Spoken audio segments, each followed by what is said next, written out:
कल अपने पद से इस्तीफा दिया और उनके इस फैसले से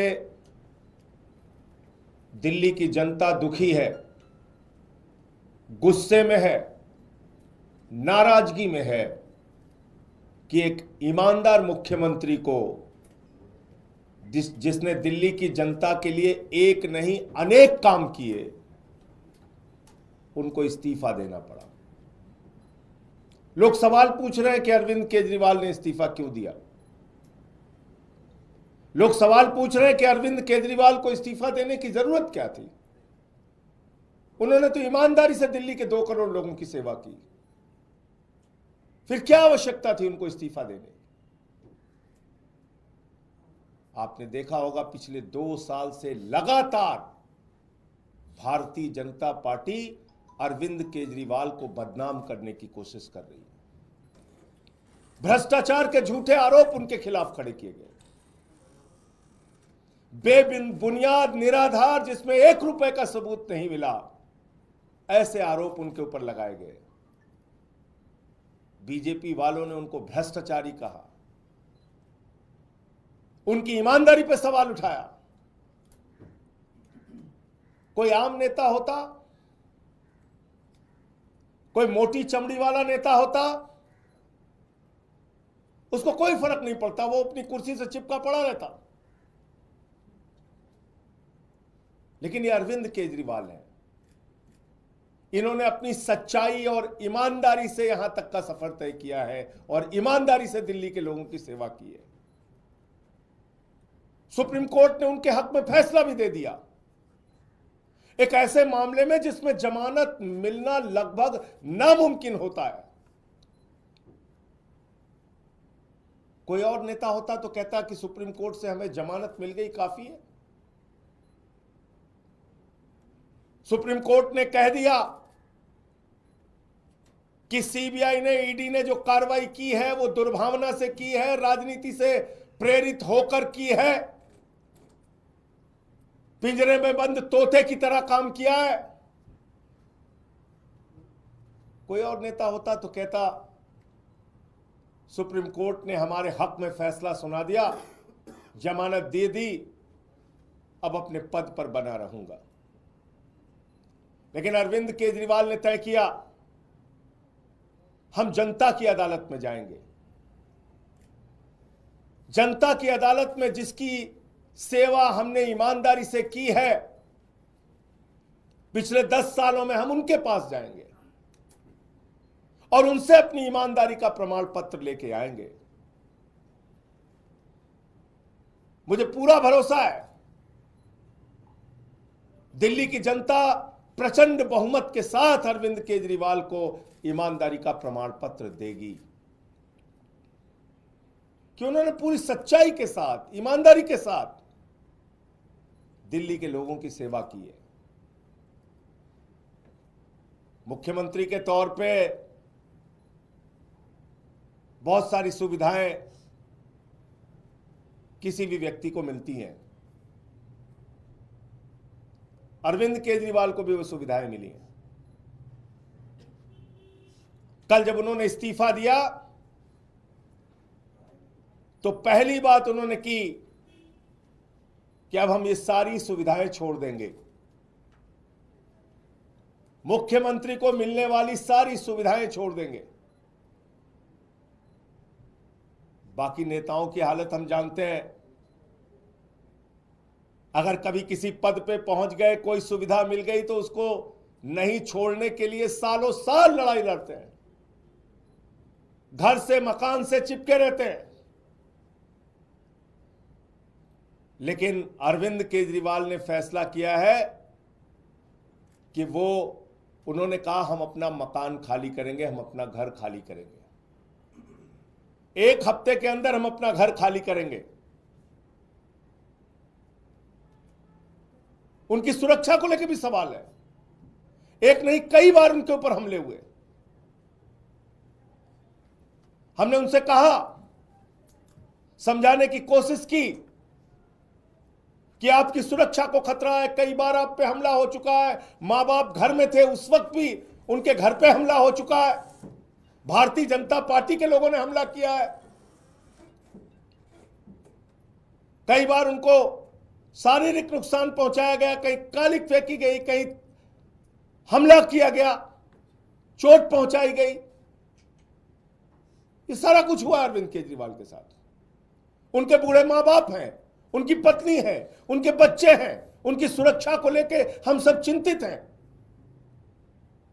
हमने समझाने की कोशिश की कि ये घर सिर्फ मुख्यमंत्री के तौर पे ही नहीं बल्कि आपकी सुरक्षा की दृष्टि से भी जरूरी है। लेकिन उन्होंने तय किया कि हमारी रक्षा भगवान करेगा, ईश्वर करेगा। मैं 6 महीने जेल में रहा, खूंखार अपराधियों के बीच में रहा, लेकिन बावजूद इसके ईश्वर ने मेरी रक्षा की, ईश्वर ही मेरी रक्षा करेगा, मुझे घर की कोई चिंता नहीं। तो उन्होंने घर छोड़ने का फैसला किया। घर छोड़ के लोगों के बीच में रहेंगे, आम लोगों के बीच में रहेंगे। अभी तय नहीं है कहां रहेंगे, लेकिन आप सबके प्यार से, आशीर्वाद से कोई ना कोई ठिकाना तय होगा जहां पर वो रहेंगे। लेकिन सवाल आज अरविंद केजरीवाल मात्र का नहीं है, सवाल है दिल्ली की 2 करोड़ जनता का। अरविंद केजरीवाल के साथ तो जो बीजेपी वाले कर रहे हैं वो आप देख रहे हैं, खुली आंखों से देख रहे हैं।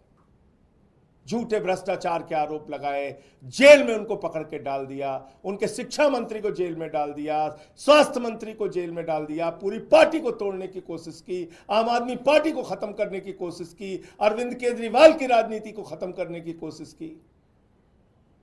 लेकिन आपके आशीर्वाद से अरविंद केजरीवाल ने अपने हौसले से उनकी इस राजनीति को जवाब देने का काम किया। अब समय आपका है, दिल्ली के लोगों का है,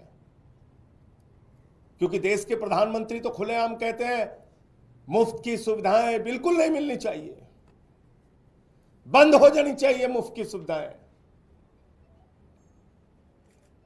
आपको सोचना है, अरविंद केजरीवाल नहीं होगा तो दिल्ली का क्या होगा, अरविंद केजरीवाल नहीं होगा तो दिल्ली के लोगों का क्या होगा। जो बच्चों को मुफ्त शिक्षा मिलती है वो शिक्षा बंद हो जाएगी।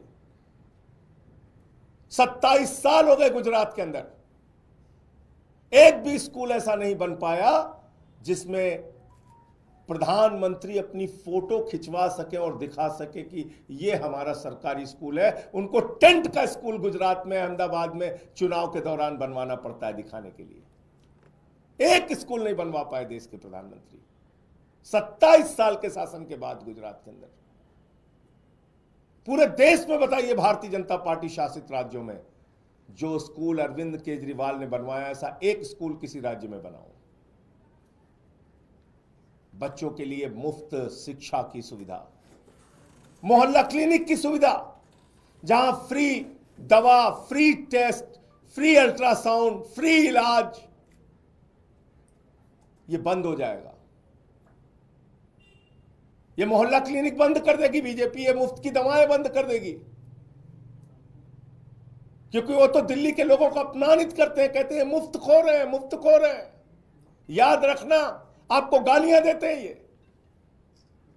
ये तो अरविंद केजरीवाल है जो लड़ लड़ के आपके लिए सुविधाएं लेके आते हैं। 9 दिन तक एलजी के घर पे धरने पर बैठ के कहते नहीं मोहल्ला क्लिनिक की फाइल पास करो। अरविंद केजरीवाल नहीं होंगे तो ये मोहल्ला क्लिनिक बंद होंगे। फ्री बिजली लोगों का सपना था। दिल्ली के अंदर चुनाव प्रचार में अरविंद केजरीवाल जी जाते थे, लोग हाथ पकड़ लेते थे, कहते थे हमारी झुग्गियों में हजारों का, लाखों का बिल आया है केजरीवाल साहब। वो अरविंद केजरीवाल है जिन्होंने कहा गरीब के घर में रोशनी तो होनी चाहिए, लेकिन उस रोशनी की कोई कीमत नहीं होनी चाहिए। फ्री बिजली किया। हिंदुस्तान की आजादी के बाद पहला मुख्यमंत्री जिसने फ्री में लोगों तक बिजली पहुंचाने का काम किया वो अरविंद केजरीवाल है। अगर जिस दिन अरविंद केजरीवाल नहीं होंगे, मुख्यमंत्री नहीं बनेंगे, तो ये फ्री बिजली की सुविधा भाजपा बंद कर देगी। फ्री पीने का साफ पानी, 24 घंटे फ्री बिजली, फ्री पानी, और इन सब के बावजूद मुनाफे का बजट दिल्ली को दिया।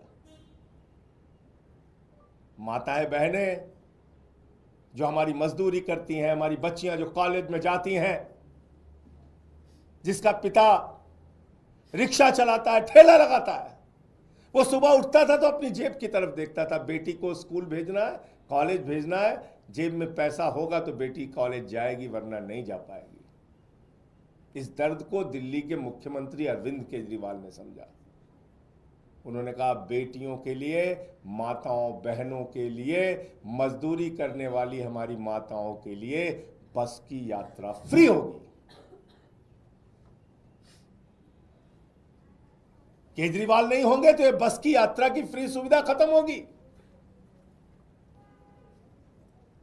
इसलिए दिल्ली के लोगों, आपको तय करना है ये सारे काम, फ्री बिजली, फ्री पानी, फ्री शिक्षा, फ्री इलाज, मोहल्ला क्लिनिक, माताओं बहनों के लिए बस की फ्री यात्रा, और बुजुर्गों के लिए श्रवण कुमार बनके उनकी तीर्थ यात्रा कराने का जो संकल्प और काम पूरा किया है अरविंद केजरीवाल ने, भारतीय जनता पार्टी ये सारी की सारी सुविधाएं बंद करेगी, समाप्त करेगी, क्योंकि देश का प्रधानमंत्री और बीजेपी का सबसे बड़ा नेता नरेंद्र मोदी जी वो कहते हैं घूम घूम कर कि मुफ्त की सुविधा समाप्त होनी चाहिए, खत्म होनी चाहिए, मुफ्त की सुविधा तो मिलनी ही नहीं चाहिए।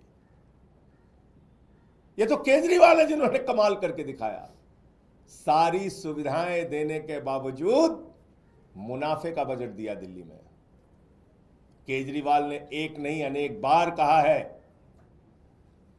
कि दिल्ली के अंदर अब तक जो सरकारें थीं उन्होंने आपको धोखा देने का काम किया।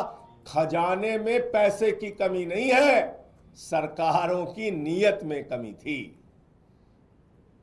और उन्होंने साफ नीयत से, ईमानदारी से दिल्ली के लोगों की सेवा की। तो अब दिल्ली के लोगों को तय करना है, दिल्ली के लोगों को अब संकल्प लेना है, दिल्ली के लोगों को अब जवाब देना है। जनता की अदालत में अरविंद केजरीवाल जी जाएंगे, और मुझे पूरा यकीन और भरोसा है कि जनता की अदालत से अपनी ईमानदारी का प्रचंड बहुमत का प्रमाण पत्र लेके आएंगे। हिंदुस्तान के इतिहास में पहला नेता है, पहले नेता है अरविंद केजरीवाल जो सीना ठोक के कह रहे हैं ईमानदार हूं तो वोट देना, ईमानदार नहीं हूं तो वोट मत देना। अपनी ईमानदारी के नाम पर वोट मांग रहे हैं, अपनी सच्चाई के नाम पर वोट मांग रहे हैं, अपने काम के नाम पर वोट मांग रहे हैं। एक नेता पूरे हिंदुस्तान की राजनीति में, पूरे इतिहास में बता दो आप। तो इसलिए अब वक्त है दिल्ली के 2 करोड़ लोगों का, उनको जवाब देने का। इस समय 2 करोड़ लोगों के ऊपर जिम्मेदारी है कि वो भारतीय जनता पार्टी के साजिशों का, कुचक्रों का जवाब अपने वोट की ताकत से दे। बहुत बहुत धन्यवाद। मैं इतनी बात कहना चाहता था, और आगे और कोई सूचना होगी तो मैं आपके साथ उसको शेयर सर, एक राष्ट्रीय पार्टी के अध्यक्ष होने के नाते अरविंद केजरीवाल घर के लिए एंटाइटल्ड हैं, क्या उन्होंने कोई घर की डिमांड की है? देखिए, अभी जो जानकारी मेरे पास है मैंने आपको बता दी। निश्चित रूप से एक राष्ट्रीय पार्टी के राष्ट्रीय अध्यक्ष होने के नाते कई और नेताओं को घर मिले हैं, लेकिन अभी वो सवाल नहीं। अभी तो जो मेरे पास जो जानकारी थी अभी मैंने उसको बताया। सर, क्या क्या सुविधाएं एक मुख्यमंत्री को मिलती हैं जो वो त्याग रहे हैं, थोड़ा बता दें जनता के नॉलेज के लिए।